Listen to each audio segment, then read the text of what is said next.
3211. That's 800-350-3211. Again, 800-350-3211. Whenever I'm feeling a little down under, I can always count on Nate and Brian for their interesting perspective on topics important to freedom and civil rights by listening to the At Odds Show. Nate and Brian cover important topics with insight, intelligence, and of course humor. I can always expect a laugh or two. So if you want to be informed and have a great time, give these guys a listen.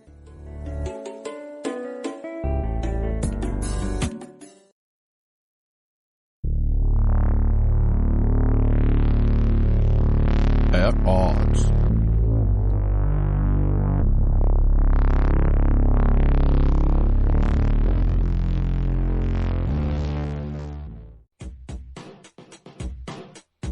The At Odds Show with the greatest political talk show hosts in history, Nate and Brian.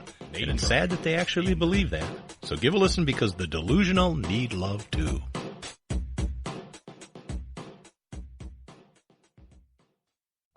Are you looking for some way cool t-shirts? Check out ChugDug.com. They have hundreds of crazy fun t-shirts like gun, patriotic, and you better believe zombie shirts. At ChugDug.com, you'll find quality shirts at a quality price. All shirts start at just $10 with free shipping over $50. Mention Radio 1 coupon code at checkout and grab a cool 10% off. That's ChugDug.com. T-shirts with attitude. Hi, I'm Brian. And I'm Nate. If you like the At Odds Show, And we know you do. why not order your very own At Odds t-shirt sizes small to 6XL in a cool black color? So support our show. Check out the great prices at chugdug.com or head over to our website, atoddshow.com, and click the link. And, unlike listening to our show, you won't be disappointed.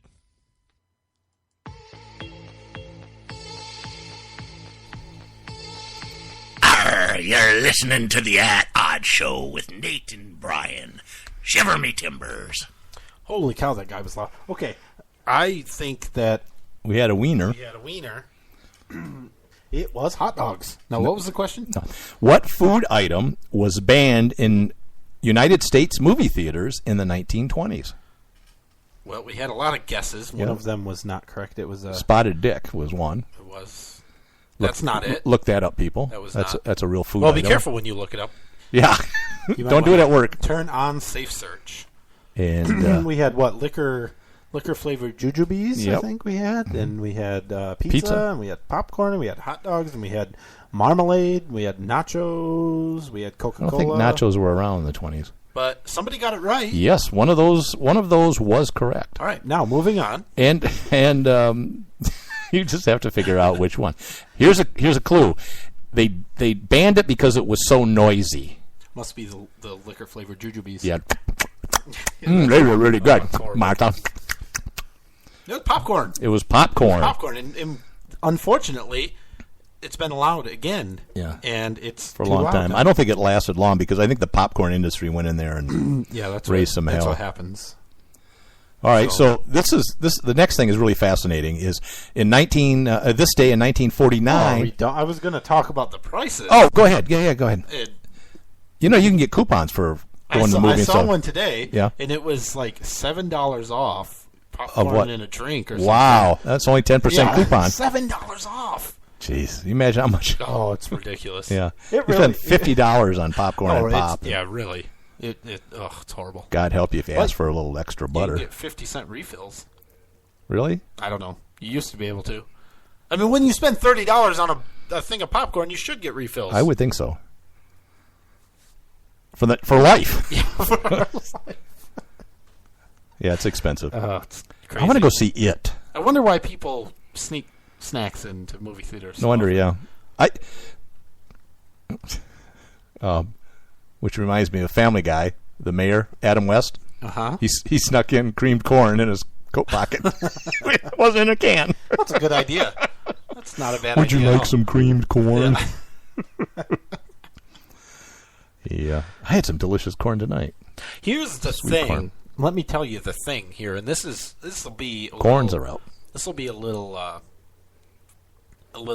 education in market forces and things. The reason that the popcorn and the pop is so damned expensive at the movie theater is because we keep paying the price. We go in there and get popcorn and pop at the movie theater and spend $70, and we feel good about giving them our $7 off coupon, and we keep paying for it. And partly it's because really all movie theaters are concession stands because they don't make any money showing the movie. Right. Almost all the money goes to the theaters. So or it goes to the movie people. The prices are ridiculous, but, you know. Yeah, we keep paying it. Yep. Okay, on this day in 1949, after a 3-year battle to win both players and fans, the rival Basketball Association of America and the National Basketball League merged to become the National Basketball Association. The new NBA was made up of 17 teams represented both small and large cities across the country. Fan support dwindled in 54 and 55 season, and only 8 teams remained. But they transformed the league. You know how? No. They created a 24-second clock. Oh. Making the play faster paced and more fun to watch. That's it. I'm not a big NBA. I'm not a big basketball fan. I like a football and the baseball. I don't play much hockey either. I don't like a hockey. It's okay. I mean, it's okay if you like a hockey. Well, if you're Canadian and a girl, it's okay. Oh, yeah, you betcha. It's okay to like hockey. I don't like hockey that much, mostly because it's confusing. There's like lines, and you can only cross certain lines at certain times depending on where other people are. I can't keep it all straight in my head. Some people are talking about arming Japan with nukes, which is, kind of ironic since that's the only country it's really ever been used against. And there's all kinds of law saying that Japan can't build any kind of offensive army, only defensive military. But with Japan, South Korea, North Korea, all of that stuff brewing over there, they want to be able to either have us put nukes in Japan. Also, they're talking about South Korea and Taiwan, so we'll see. Trump goes down in ratings with blue-collar crowd? You asked what poll. I don't know. Yeah, well, okay. MSNBC poll says Trump's ratings are down. Come on. He was down 7 points. Overall, they said that it was he's got 33% approval rating. Yeah. Well, that's pretty much his base, isn't it? Yeah. 33%, that's about right. That's better than typical. 32%. Yeah, it is a little bit better. Look, I mean, if you look at the polls, no one ever looks at them, but most of them oversample Democrats.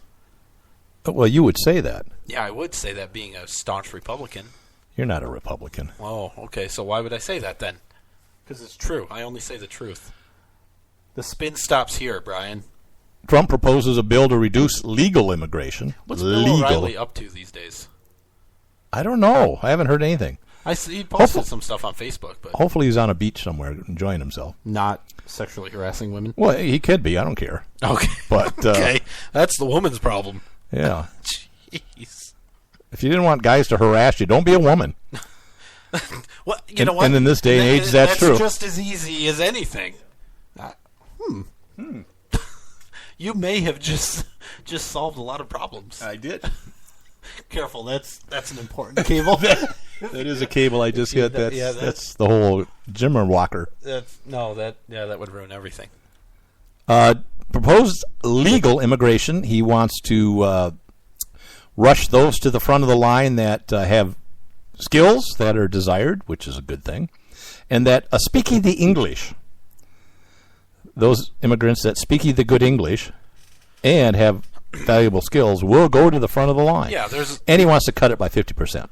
Because since like 65, we've had this. We take everybody and don't care whether they'll be useful to this country or not. I don't know if that's true. There is a screening process. This is legal immigration that we're talking about. This, and I think when we can control the people that are coming in, we should choose people that will be beneficial to the country. Oh, well, I agree. One of the biggest things that I think might be the most positive and should be something that pulls in the minimum wage folks, the Flight for 15, is that there's a point-based system, which a lot of other countries use, like Canada, there's a point-based A scoring system. where you get more points for the higher to get a green card or something to come in to work.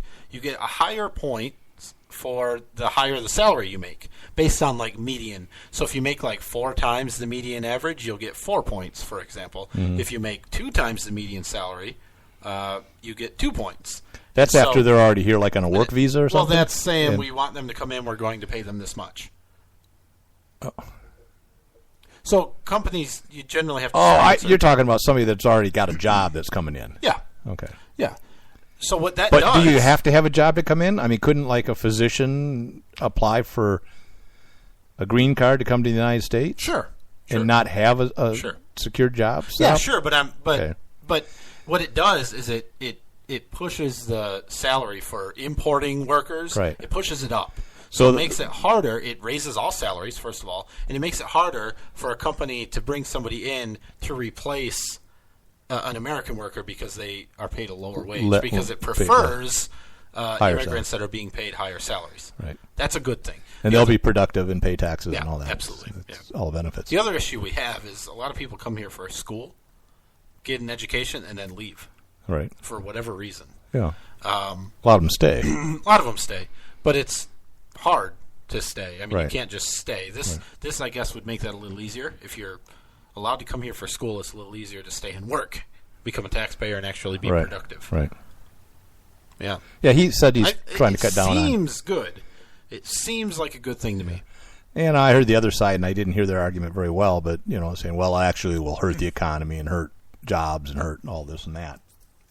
I don't know if that's true.